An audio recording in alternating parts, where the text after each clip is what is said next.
Hello friends. आपके साथ चर्चा की थी हमने पिछले हफ्ते मेग मनी के बारे में। और आज मैं आपको मेग मनी की पूरी सीरीज़ के अंदर बात करूंगा। तो अभी इसके अलावा और भी वीडियोस आपको मिलेंगी। तो सबसे पहली जो वीडियो हमारी है वो मेग मनी ऑर्गेनिक्स के जो फ्यूचर प्रोस्पेक्ट्स हैं उनके बारे में है। क्योंकि हम लोग एग्रेसिवली जो है मेग मनी ऑर्गेनिक्स के अंदर बायर हैं और हमने ये शेयर बाय किया हुआ है। आप में से भी बहुत सारे जो लोग हैं उनके पास बाइंग है और बहुत सारे लोग अभी इंतज़ार कर रहे हैं इस शेयर्स के खरीदने का। लेकिन मोस्टली लोग जो हैं वो इन्वेस्टेड है।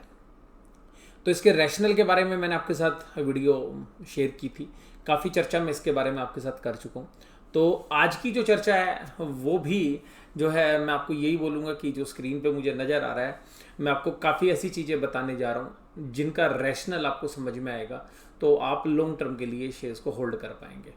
और मैंने जैसे आपसे बोला था पिछले हफ्ते भी कि होल्ड राइट सिट टाइट। और ये जो सिटिंग है ना, ये बहुत ही ज़्यादा कठिन काम है। क्योंकि शेयर का भाव आपने 124 रुपये 128 रुपये देख लिया और उसके बाद 101 रुपये भी देख लिया। तो क्या होता है कि जो ट्रेडर्स टाइप का जो माइंड सेट होता है वो वास्तव में विचलित हो जाता है। और जो इन्वेस्टर्स हैं जिसमें बहुत तपस्या करनी पड़ती है मल्टीफोल्ड रिटर्न्स के लिए, उनके जो है वो ज़्यादा फर्क नहीं पड़ता। तो वो काफ़ी अच्छे से जो अपनी मनोस्थिति को संभाल पाते हैं। तो यहाँ पे जब तक आपके पास एक कन्विक्शन नहीं होगा, विजन नहीं होगा, तो लॉन्ग टर्म में आप इन्वेस्टमेंट जो है करेंगे तो आप सस्टेन नहीं कर पाएंगे। जो उसमें ओरिजिनल ग्रोथ आनी शुरू होगी या जब ओरिजिनल जो उसमें मल्टीफोल्ड रिटर्न्स आनी शुरू होगी। लेकिन अगर आपका माइंड सेट ट्रेडर वाला भी है और आप एक सही शेयर में बैठे हो जिसमें अप ट्रेंड है, तो भी आप जो है काफ़ी अच्छा पैसा कमा सकते हैं, बशर्ते कि आप सही तरीके से टेक्निकल लेवल्स के ऊपर उन शेयर्स को बाय करें और एग्जिट करें। देखिएगा इस शेयर्स के अंदर एक पॉजिटिव रुझान बना हुआ है। बहुत सारे लोग डर गए कि शेयर नीचे चला गया। देखिएगा ये स्टॉक मार्केट की फितरत है। स्टॉक मार्केट के अंदर एक कॉमन फीचर है वोलेटिलिटी। स्टॉक मार्केट का काम यही है, ऊपर खुलेगी नीचे जाएगी, नीचे खुलेगी ऊपर जाएगी। वो जहाँ पे खुलती है वहाँ तो बंद होती नहीं ना, तो सारे दिन उछल कूद तो मार्केट ने करनी है। तो ये स्टॉक मार्केट के अंदर फितरत है, इसके लिए आपको तैयार रहना चाहिए। वोलेटिलिटी ट्रेडर के लिए जो है प्रॉफिट का जो है काफ़ी अच्छा माध्यम होता है। तो जो लोग वोलेटिलिटी को प्ले करते हैं, लेकिन जो लोग इन्वेस्टर्स हैं उनको वोलेटिलिटी से शायद विचलित नहीं होना चाहिए, जो लॉन्ग टर्म के हैं। और जो स्विंग ट्रेड करते हैं या शॉर्ट टर्म में जो इन्वेस्टमेंट करते हैं, तो उनके लिए जो है काफ़ी जो है गंभीर समस्या हो जाती है अगर वो स्टॉप लॉस ट्रिगर करते हैं और फिर जैसे ही स्टॉप लॉस ट्रिगर होते हैं उसके बाद शेयर दोबारा से जो अपनी चाल जो है दोबारा से तेज़ी की बना लेता है। तो यहाँ पर आपको ये डिसाइड करना है कि आपका माइंड सेट ट्रेडर का है या इन्वेस्टर का है। ये जो भी मैं वीडियोस अभी आपके साथ शेयर कर रहा हूँ ये इन्वेस्टर्स के लिए हैं जनरली, जो medium to long term investment जो है मेग मनी के अंदर किए हुए हैं या काफ़ी लंबे समय से जो है बने हुए हैं।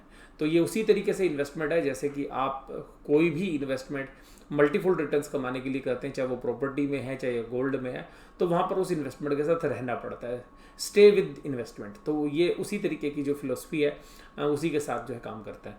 तो अब जो है मेरी चर्चा जो है मैं आपके साथ जारी रखूँ। तो आप जैसा स्क्रीन पे देख पा रहे हैं कि मेग मनी ऑर्गेनिक्स लिमिटेड के बारे में के साथ साथ जो है कुछ और कंपनीज़ की भी डिटेल आ रही है।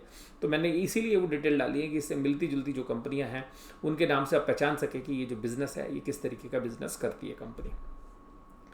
ये चेयरमैन ने पिछली इन्वेस्टर प्रेजेंटेशन में दिया, तो वहाँ से कुछ बातें जो हैं आपको स्क्रीन पे नज़र आ रही है, मैं उनके बारे में चर्चा करूँगा। Good and transparent business practices, जो 2017 में एक एपिसोड हुआ था, उसके बाद जो है मैनेजमेंट काफ़ी जो है जागरूक है और इसके बारे में जो है ध्यान रख रही है। यहाँ पे एक लाइन बड़ी बेहतरीन लिखी हुई है कि जो हर एक शेयर होल्डर के बारे में बात करेंगे कि हर एक शेयर होल्डर के जो इंटरेस्ट को प्रोटेक्ट करने की कोशिश करेंगे। केमिकल इंडस्ट्री के अंदर जो है एक सस्टेनेबल ग्रोथ के लिए कंपनी काम करेगी। जो है एम्बिशियस जो है उनके बिजनेस प्लान्स हैं, यानी कि एम्बिशंस उनके पास काफ़ी अच्छी है कि वो ग्रो करेंगे। और ये ध्यान रखिए ना, ये कंपनी आगे भी ऐसे ही जब प्रोजेक्ट पूरे होंगे तो किसी नए प्रोजेक्ट में ये पैर फंसाएगी। और सबसे खास बात ये कि अपने ही सेगमेंट में काम करती हैं, चाहे तो अपने पीछे के रॉ मटेरियल की तरफ का काम करे या पीछे के फिनिश्ड आगे के लिए फिनिश्ड प्रोडक्ट के लिए, या एक हॉरिजॉन्टल इंटीग्रेशन करे। तो चाहे वर्टिकल बात करें फॉरवर्ड या जो है बैकवर्ड इंटीग्रेशन करे या हॉरिजॉन्टल इंटीग्रेशन करे, बट अपने ही सेक्टर के अंदर करती है। सबसे खास बात है ये नहीं कि अपना बिजनेस छोड़ के किसी दूसरे बिजनेस में जाएं। और ये जो कंपनी है केमिकल से रिलेटेड बिजनेस है तो उसी के अंदर काम करती है। और कंपनी कहती है कि ऑर्गेनिक केमिस्ट्री के जो विज़न है इनका कि वहाँ पर एक जो है डाइवर्सिफाइड केमिकल कंपनी जो है बनाना चाहते हैं। तो ये मैनेजमेंट का विज़न है। कंपनी कहाँ काम करती है? 3 सेगमेंट में बेसिकली ये बिजनेस करती है। तो मैं आज आपके साथ कुछ ऐसी चीज़ें भी शेयर करूँगा जिसमें एक आम निवेशक का जो इंटरेस्ट है वो इस तरीके से होता है जैसे कि एक जो है शेयर मार्केट का ना जानने वाला व्यक्ति भी जैसे सोचता है। तो मैं उस तरीके की कुछ बातें भी आज आपके साथ शेयर करूँगा। देखिएगा, ये पिगमेंट बिजनेस में 1986 में आए, एग्रो बिजनेस में 1995 में आए, और 2019 में इन्होंने बेसिक केमिकल वाला 2009 में इन्होंने बेसिक केमिकल बिजनेस शुरू किया। तो ये 3 सेगमेंट के अंदर कंपनी जो है काम कर रही है। अब ये जो 3 सेगमेंट है, इसमें सबसे पहला सेगमेंट है पिगमेंट। अब ये जो पिगमेंट बिजनेस है ये जनरली एक ऐसा बिजनेस है जिसमें ग्रोथ बहुत ज़्यादा नहीं होती। हालांकि अगर इंडस्ट्री में ग्रोथ होती है तो इसमें भी ग्रोथ बढ़ जाती है। तो वास्तव में इकोनॉमी के अंदर काफ़ी प्रोक्सी प्ले है, ये इकोनॉमी के साथ चलता है। इकोनॉमी अच्छा करेगी तो ये बहुत अच्छा करेंगे, इकोनॉमी खराब करेगी तो खराब करेंगे। तो इस बिज़नेस के अंदर सबसे खास बात ये है कि ये कलर से रिलेटेड बिजनेस है। तो अगर कलर्स की डिमांड ज़्यादा होगी तो पिगमेंट की डिमांड भी ज़्यादा होगी।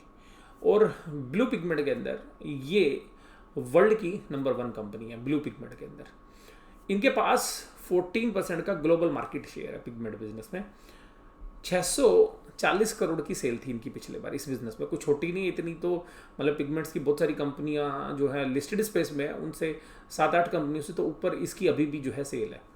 इबीटा मार्जिन यानी कि जो ऑपरेटिंग मार्जिन है वो 14% पे है, जो कि काफ़ी बेहतरीन मान रहे हैं। और 29% जो पूरी कंपनी का बिजनेस है वो 29% जो है यहाँ से आता है, यानी कि 29% सेल इससे होती है। इस तरीके के बिजनेस को जनरली जो पी रेशियोज होती हैं, इस स्मॉल साइज अगर हम इसको माने तो 10 से 15 की पी रेशियो इस तरीके के बिजनेस में मिलनी चाहिए एवरेजली, जो कि ऐसी कंपनी के लिए जो कि ग्रोथ नहीं कर रही होगी तो भी उसके लिए। दूसरा बिजनेस है एग्रोकेमिकल। जब इन्होंने पिगमेंट शुरू किया, बिजनेस करते रहे और इनके पास अपॉर्चुनिटीज आई, तो इन्होंने रैलीज का भी प्लांट खरीदा था, रैलीज इंडिया का, और उस प्लांट को इन्होंने लिया। फिर वहाँ से जो है इन्होंने एग्रो की भी शुरुआत की, और one of the largest producer of pesticides in India. तो इंडिया के बड़े पेस्टिसाइड्स प्लेयर्स में से ये है।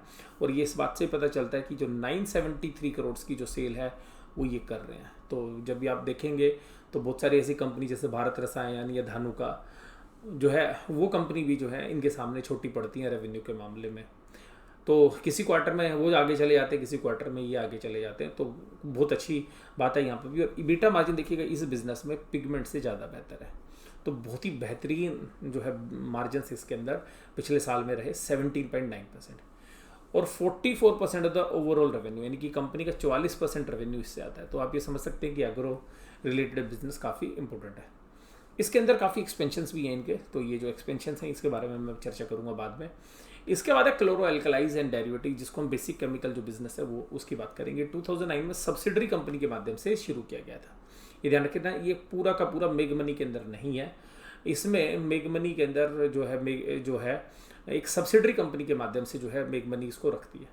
तो ये ध्यान रखिएगा कि यहाँ पर 57% होल्डिंग मेग मनी ऑर्गेनिक्स की मेग मनी फाइन केम के अंदर है। ये 4th लार्जेस्ट क्लोरो एल्कलाइज और इसके डेरिवेटिव प्रोडक्ट बनाने वाली कंपनी है। आज आगे चल के 3rd नंबर पर पहुंच सकती है या 2nd पे भी पहुंच सकती है, जिस तरीके से इनके एक्सपेंशन है। रेवेन्यूज जो है वो 609 करोड़ के हैं। तो आप देखिएगा 609 करोड़ के रेवेन्यूज होने के बावजूद ये कंपनी 27% कंपनी के पूरे रेवेन्यूज में कंट्रीब्यूट करती है। अब ये 27% रेवेन्यू यहाँ से आता है। हालांकि अब कंपनी अलग हो जाएगी आगे चल के, जो मैं अभी चर्चा आपके साथ करूँगा अभी। अब ये देखिएगा कि ये जो बैकवर्ड इंटीग्रेशन कर रहे हैं या फॉरवर्ड इंटीग्रेशन कर रहे हैं वो मैं अभी बाद में चर्चा करूँगा। अब ये इस कंपनी का जो ईबिटा मार्जिन है वो मैंने आपके साथ बात करूँगा अभी जो 1920 के अंदर था। अब यहाँ पर जो ईबिटा मार्जिन है, पैट मार्जिन 13% है, काफ़ी अच्छे हैं। पूरी कंपनी की बात कर रहे हैं अब, तो पूरी कंपनी का ईबिटा मार्जिन 19.8% है, काफ़ी बेहतरीन मार्जिन है। और पैट मार्जिन भी 13% है। तो जो कि मैं अब आगे की जो ग्रोथ की बात करूँगा तो 13% जो है वो मेरे लिए काफ़ी इंपॉर्टेंट रेट रहेगा। यानी कि जो नेट प्रॉफिट जो भी एक्सपेंशन है हम उसमें एक एवरेजली कैलकुलेशन करेंगे कि 13% कमाएंगे उसमें। उसके बाद अगर हम पैट की बात करें, प्रॉफिट आफ्टर टैक्स, तो 289 करोड़ का प्रॉफिट है। और ये कंपनी अभी मार्केट कैपिटलाइजेशन में मैं आपको साथ बात करूं तो 2750 के आसपास जो है मार्केट कैप है इसकी। 2800 करोड़ मार्केट कैप लगा लो, यानी कि इस प्रॉफिट के ऊपर ये 10 टाइम से भी कम की पी वैल्यूएशंस पर ट्रेड कर रही है। रिटर्न ऑन कैपिटल एम्प्लॉयड बेहतरीन है 17% और रिटर्न ऑन इक्विटी 22%, तो बहुत बेहतरीन वैल्यूएशंस के ऊपर ये शेयर मिल रहा है। अब इनके प्लांट के बारे में मैं आपके साथ चर्चा करता हूँ।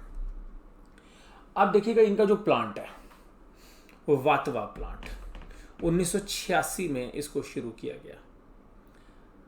ये पिगमेंट से शुरू किया गया। 14 किलोमीटर है अहमदाबाद शहर से, यानी कि बहुत दूर नहीं है। Industrial estate is developed by the state government, तो स्टेट गवर्नमेंट ने जो है जीआईडीसी की मदद से इसको जो जिस एरिया के अंदर यानी कि इंडस्ट्रियल एरिया में जहाँ पे है वहाँ पे उस डेवलप्ड इंडस्ट्रियल एरिया के अंदर ये प्लांट है। वातवा जो प्लांट है वो ओरिजिनली सेटअप किया गया था पिगमेंट ग्रीन जो प्रोडक्ट है, क्योंकि ये जो कंपनी है ब्लू और ग्रीन के अंदर मास्टर है, ज़्यादा तो ये ब्लू के अंदर है, तो इसमें पिगमेंट ग्रीन ये प्रोड्यूस करते हैं। और 2013 में इन्होंने करीबन 12-13 करोड़ रुपए प्लांट और मशीनरी में और लगाए। तो इसने देखिएगा शुरू से ही जो है इन्वेस्टमेंट जो है स्टार्ट कर दी शुरू से ही, यानी कि जैसे ही प्लांट लिया। ये है चारोडी प्लांट, ये है 1995। तो इन्होंने अपने बिजनेस को डाइवर्सिफाई करने के लिए इस प्लांट को खरीदा जो कि एग्रोकेमिकल बिजनेस में है, और ये 40 किलोमीटर दूर है अहमदाबाद शहर से, तो ये भी अहमदाबाद सिटी में ही पड़ता है। और चारोदी प्लांट में जो इन्होंने इन्वेस्टमेंट की थी वो करीबन 30 करोड़ की। तो आप ये समझिएगा कि जो ज़मीन 1995 में 30 करोड़ रुपए की ली थी वो ज़मीन की कीमत ही अभी करीबन 300 करोड़ रुपए के आसपास होगी। और इसकी वैल्यूशंस 10 से 20% आप प्लस माइनस कर सकते हैं, क्योंकि मार्केट भाव में इतनी वैल्यूशंस का फ़र्क रहता है। तो ये एग्रोकेमिकल वाली कंपनी है। उसके बाद इन्होंने 44 करोड़ रुपीज़ 2003 में भी इन्वेस्ट किए प्लांट एंड मशीनरी में। तो कंपनी ने लैंड के साथ साथ यहाँ पर भी प्लांट मशीनरी में भी रेगुलरली इन्वेस्टमेंट की। उसके बाद है पनोली प्लांट, ये 1996 में है। यहाँ पे पिगमेंट बिजनेस को इन्होंने एक्सपेंड किया और सीपीसी ब्लू जो प्लांट है, जो सीपीसी ब्लू जो है उसके अंदर जो है जिसमें ये मास्टर भी हैं, तो वहाँ पर इन्होंने प्लांट शुरू किया। और ये जो प्लांट है इनके पास 2 प्लॉट्स हैं ऑफ जीआईडीसी लैंड, और गुजरात इंडस्ट्रियल जो ऑर्गेनाइजेशन है जो कि वहाँ पे इंडस्ट्री को मैनेज करता है, तो उनके पास है ये। तो ये जो पनोली प्लांट है, the plant is located in the western side of India near Ankleshwar, which is approximately 200 kilometre from south from Ahmedabad. तो ये थोड़ा सा प्लांट दूर है, एंड 250 किलोमीटर फ्रॉम बॉम्बे, और 250 किलोमीटर बॉम्बे से है। तो ये जो प्लांट है ये इसके अंदर भी इन्होंने काफ़ी अच्छी इन्वेस्टमेंट की थी, और इसमें करीबन इन्होंने 43 करोड़ की जो है प्लांट और मशीनरी की इन्वेस्टमेंट की। अब बात ये आती है कि इसके अलावा जो 2003 में जो इन्होंने इंक्लेशन प्लांट लगाया उसमें क्या वैल्यू लगाई थी, तो 3.1 करोड़ में जो है 2001 में, तो ये ज़्यादा बड़ा प्लांट नहीं था। इसके अलावा आप देखिएगा ये जो इनके बिजनेसेस हैं 1986 वाला, 1995 वाला और बेसिक केमिकल 2009 से। इस बिज़नेस के अंदर जो पेटेंट्स और ट्रेडमार्क्स है वो काफ़ी इंपॉर्टेंट रोल प्ले करते हैं। तो कंपनी इसके R&D पे भी काफ़ी बेहतरीन तरीके से काम कर रही है, और यहाँ पर इनके पास कम्पिटिटिव एडवांटेज है। 215 एक्सपोर्ट रजिस्ट्रेशन है इनके पास, 400 रजिस्ट्रेशन इन पाइपलाइन है, 247 CIB रजिस्ट्रेशन है, 27 रजिस्टर्ड ट्रेडमार्क्स हैं। ये इन्हीं का गेम है यहाँ पे एग्रोकेमिकल बिजनेस में। जब तक आपके पास ये रजिस्ट्रेशन नहीं होंगे आप काम नहीं कर पाएंगे। पिगमेंट के अंदर 7% तो global market share among the 3 global blue pigment players, तो 7% इनके पास मार्केट जो है शेयर है। नॉर्थ अमेरिका, साउथ अमेरिका और एशिया और यूरोप, यानी कि वहाँ पे भी काफ़ी बड़ा अच्छा जो है ये एक्सपोर्ट करते हैं। बेसिक केमिकल में इनके सारे ज़्यादातर एक्सपेंशन हैं, तो उसके बारे में अभी चर्चा आपके साथ करूँगा। वातवा प्लांट जो है 1986 में जो किया था वो देखिएगा 13,523 स्क्वायर मीटर लैंड है उनके पास। लैंड आप कैलकुलेट करिएगा कि लैंड कितनी है, करीबन 13 हेक्टेयर ज़मीन है। और ये देखिएगा यहाँ पे 99,002 स्क्वायर मीटर है, तो इस लैंड को देखिएगा। ये पनोली प्लांट है। फिर दहेज में SEZ है 86,228 स्क्वायर मीटर्स। इसके बाद देखिएगा ये अंकलेश्वर प्लांट 2 है जिसमें 56,936 स्क्वायर मीटर्स है। दहेज के अंदर एग्रो 2 में 1,50,000 स्क्वायर मीटर है। फिर देखिएगा पनोली एग्रो जो है 14,195 स्क्वायर मीटर लैंड है। तो आप इनके पास लैंड बैंक भी देखेंगे, मैं ये नहीं कह रहा कि लैंड बैंक जो है अब मोनेटाइज हो सकता है, बट लैंड की वैल्यू भी जब हम कंपनी का शेयर प्राइस खरीदते हैं एक आम आदमी की तरीके से अगर हम सोचें तो काफ़ी इंपॉर्टेंट जो है लैंड की वैल्यू जो है इंपॉर्टेंट होती है। और आपके पास ये जो ज़मीन है वो इंडस्ट्रियल एरिया के अंदर है। आपके पास ऐसा नहीं है कि आपके पास एग्रीकल्चर लैंड है, आप एक इंडस्ट्रियल लैंड को जो है ओन करते हैं। और आज की डेट में एक्सपेंशन में चाहे स्टेट गवर्नमेंट हो चाहे सेंट्रल गवर्नमेंट हो, लैंड एक्विजिशन करना काफ़ी मुश्किल काम होता है। और जिस तरीके से फार्मर की जो प्रोटेस्ट हैं पीछे पास्ट में भी चलते रहे, और अभी तो जो है दूसरे कृषि कानून से संबंधित जो लॉ है उससे संबंधित जो है अभी चल ही रहा है आंदोलन, तो आप ये समझ सकते हैं कि जो लैंड है उसको एक्वायर करना कितना मुश्किल है। और देखिएगा ये जो बेसिक केमिकल वाला जो प्लांट है दहेज में, इसमें काफ़ी ज़बरदस्त एक्सपेंशन है इनके पास और काफ़ी बड़ा लैंड बैंक भी इनके पास है। तो इनकी जो एक्सपेंशन है वो जनवरी 2014 से, और सारे एक्सपेंशन देखिएगा इसके अंदर आप आगे भी देखते हुए नजर आएंगे। अब देखिएगा एग्रो डिवीजन में जो काम अभी होने हैं, Q3 ऑफ 21 में ये कमीशन हो गया। तो ये पिछले क्वार्टर में 200 करोड़ का जो एक्सपेक्टेड रेवेन्यू आना है पूरे साल भर में वो कंप्लीट हो गया था। लेकिन जो लास्ट क्वार्टर था देखिएगा वहाँ तो कंप्लीट हुआ था, तो वहाँ पे रेवेन्यू नहीं आए। तो आप अंदाज़ा लगाइएगा कि 40 से 50 करोड़ के रेवेन्यूज़ इस वाले क्वार्टर में जो है यहाँ से आने वाले हैं।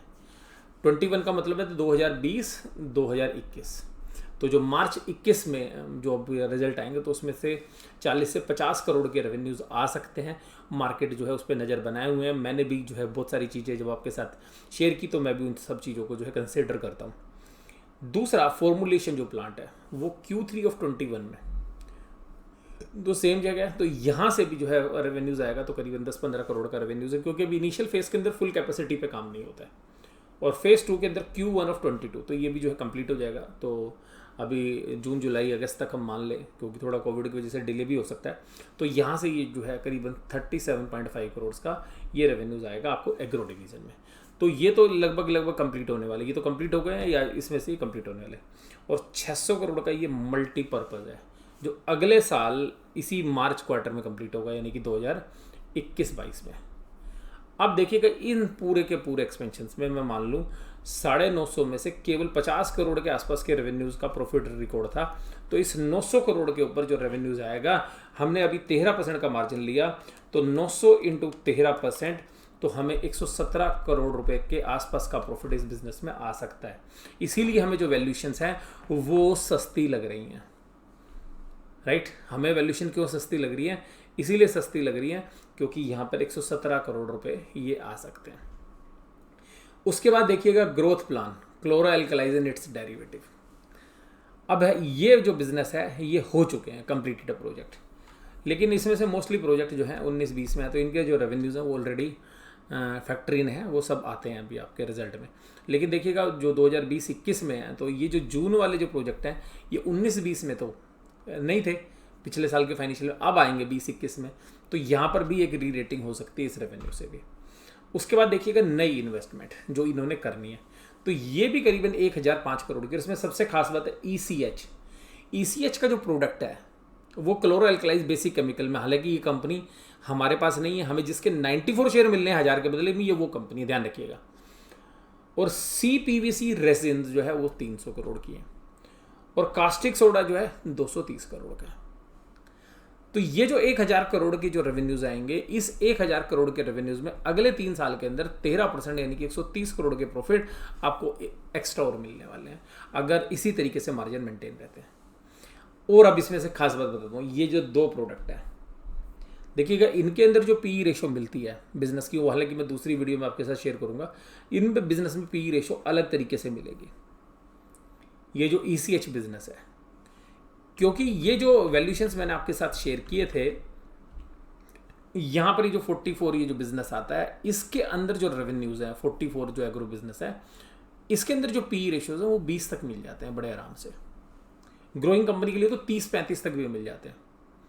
और ये जो क्लोरो एल्कलाइज में 4-5 का मिलता है, यानी कि नीचे की PE रेशो होती है, तो इसकी वजह से जो है कंपनी की पूरी PE रेशोज कम है।